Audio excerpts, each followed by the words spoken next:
আমি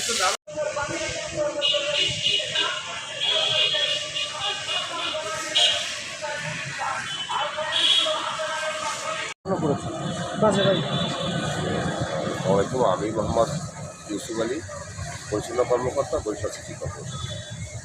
বরিশাল নগরীর কেন্দ্রীয় হেমায়তুদ্দিন ঈদগাহ মাঠ ঈদের উপলক্ষে পূর্ব প্রস্তুতিমূলক কার্যক্রম চলমান আছে। আমরা ইতিমধ্যে 80% কাজ সম্পন্ন করতে পারছি। আর এখন হচ্ছে আমাদের এই নগরীর নামাজের জন্য যে প্রস্তুতিমূলক ব্যবস্থা, ধোঁয়া মোছা, রং করা, পরিষ্কার পরিচ্ছন্ন করা, এগুলো আমরা কাজ চলমান আছে এবং এটা চলবে ঈদের পূর্ব মুহূর্তে এবং ঈদের আগের দিনই কাজ সম্পন্ন হয়ে যাবে।